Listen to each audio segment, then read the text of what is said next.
ازيكم يا جماعة عاملين ايه؟ يا رب تكونوا بخير. طبعا هنتكلم النهاردة عن مشكلة اللي احنا اتكلمنا عليها قبل كده وقلنا عليها اللي هو السرطان الثدي.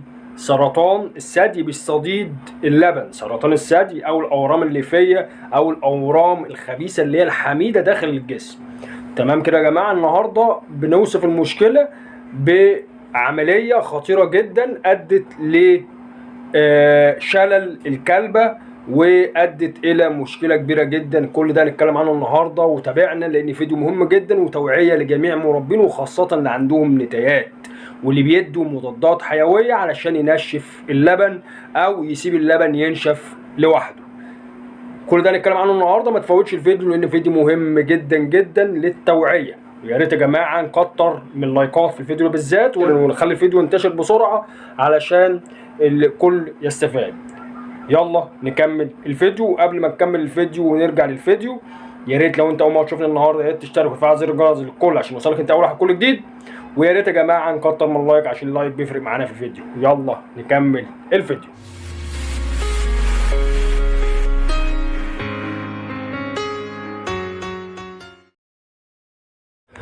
السلام عليكم ورحمة الله وبركاته. معاكم ابو مصطفى من قناتكم فيروس كلاب القاهرة. تحياتي ليكم، تحياتي الناس المشتركة معايا القناة، تحياتي لجميع مربين الكلاب وغاة الكلاب في مصر والوطن العربي. تحياتي للجميع، يا رب تكونوا بخير. قاعد لكم من جديد بفيديو جديد. طبعا يا جماعه زي ما انتم شايفين كده الكلبه دي كلبه جيرمان شيبرد من المستويات الكويسه جدا، بس للاسف يا جماعه عندها مشكله بسبب الدكاتره الجهلاء، وبسبب ان الناس دي وقعت في دكاتره ما عندهمش ضمير، وبسبب اللي هم المعلومه الخاطئه اللي الدكاتره بيمشوا بيها من على السوشيال ميديا، وبسبب السوشيال ميديا برضو قنوات الجهل اللي هم بيستمروا وبيعملوا اي معلومات بسبب الربح وخلاص. طبعا يا جماعه النهارده معانا كلبه عندها 12 سنه، للاسف حصلت لها مشكله كبيره جدا بسبب الجهلاء وبسبب بعض الدكاتره اللي هم تعمدوا اللي هم ما عندهمش رحمه ولا ضمير. لان زي ما انتم شايفين كده يا جماعه الكلبه ما بتقدرش تمشي بسبب مشكله احنا اتكلمنا عليها في الفيديوهات الاخيره. وطبعا المشكله دي يا جماعه سهله وبسيطه، بس لما انت بتسيبها بتتراكم وبتعمل مشكله للكلبه، وادت الى كساح الكلبه، وادت الى الكلبه ما بتقدرش تدوس على رجلها من ورا، عمل لها شلل نصفي او كساح في رجولها الخلفيه. زي ما انتم شايفين كده يا جماعه الكلبه دي عندها 12 سنه، كلبه جميله جدا، كلبه محترمه، ربنا يبارك للناس دي فيها يا رب، ناس محترمه جدا جدا اصحاب الكلبه دي يا جدعان. تمام. وان شاء الله بامر الله هنعرفكم دلوقتي ايه سبب المشكله اللي عندها. طبعا الكلبه دي عندها مشكله سرطان الثدي نتيجه اللي كان عندها صديق قبل كده، واصحاب الكلبه طبعا اكيد ما كانوش يعرفوا، وطبعا اكيد اللي هم يعني ما كانوش يعرفوا المعلومه دي. وطبعا السرطان ده يا جماعه عمل لها مشكله كبيره جدا في الصدر، وهنبين قدامكم دلوقتي في الكاميرا. بس طبعا قلنا اللي احنا نوريكم المشكله اللي هي بعد كده اللي هي تراكمت بعد يعني بعد سرطان الثدي يعني. لان طبعا الكلبه دي يا جماعه راحت لدكتور واثنين وثلاثه، وقالوا لاصحاب الكلبه ما دام المشكله دي يا جماعه ما فيهاش ضرر على الكلبه يبقى سيبوها عادي ما فيش فيها مشكله. طبعا للاسف ده طبعا رد غريب جدا ورد غير منطقي، لان المشكله دي يا جماعه كانت الكلبه دي سليمه جدا مليون المية، وكانت بتتحرك وتجري وكل حاجه. بس طبعا مع الرطوبه العاليه والحراره العاليه في موسم الصيف السنه دي طبعا وصديد وسرطان الثدي موجود فيها، طبعا ادى الى مشكله كبيره جدا، وهي ادى الى ارتفاع درجه الحراره بشكل رهيب جدا داخل جسم الكلبه، وادى الى شلل الكلبه بالطريقه زي كده، او كساح الكلبه بالطريقه زي كده يا جماعه، لا حول ولا قوه. تمام. وطبعا ادى الى اللي الكلبه بقتش تقدر تمشي.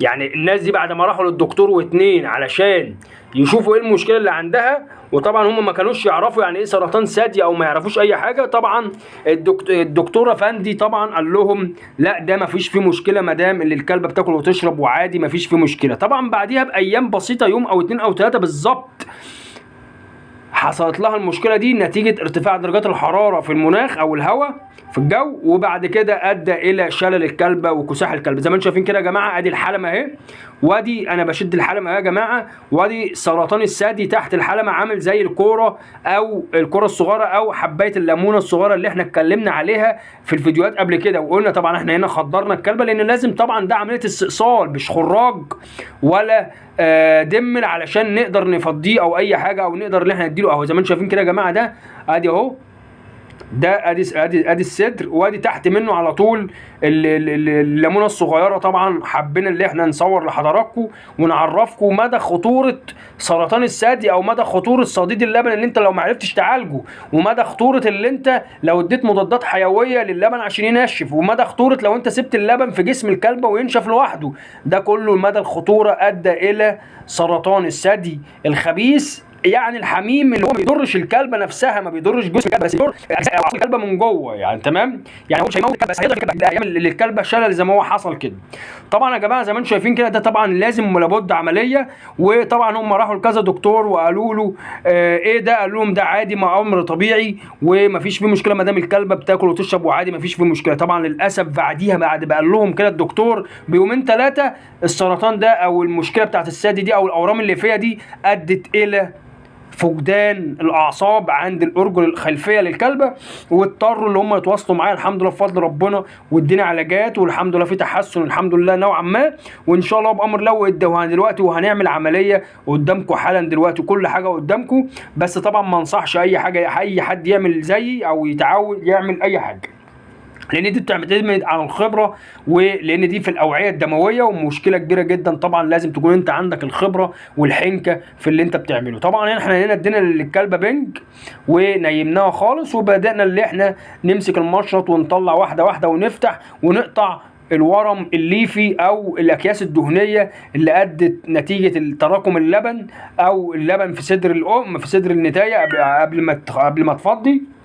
تمام، زي ما انتم شايفين كده الحمد لله بفضل. عمليه سهله وبسيطه بالنسبه لنا، انما ممكن يكون لدكتور تاني عمليه صعبه. ادي زي ما انتم شايفين كده يا جماعه اهو، ادي الورم الليفي الحمد لله بفضل ربنا، عمليه ناجحه مليون المية الحمد لله بفضل ربنا. وبالرغم من ذلك ما ختشناش البطن، وما ختشناش الاوعيه الدمويه، وما ختشناش الخرطوم اللبن او السير بتاع اللبن بتاع الحلمه، وما قطعناش الحلمه. يعني النتايه دي لو حبت اللي هي تتجوز بكره وتشيل والخرطوم اللبن عادي، هيحمل لبن عادي ومفيش فيها مشكله الحمد لله بفضل ربنا. زي ما انتم شايفين كده يا جماعه اهو، بعد ما خلصت العمليه يا دوبك انا بس ظهرت الورم الليفي او الكيس الدهني نتيجه سرطان الثدي او نتيجه اللبن المتراكم اللي هو عمل اهو. زي ما انتم شايفين الحمد لله بفضل ربنا، بوريكم اهو قدامي اللي انا حتى ما دخلتش حتى بصباع البطن لكلبه او حتى للحلمه نفسها، لا الحلمه لسه شغاله زي ما هي بكامل ارادتها وكامل محتواها. الحمد لله بفضل ربنا، الدنيا جميله جدا. ويا رب يكون الفيديو التعليمي ده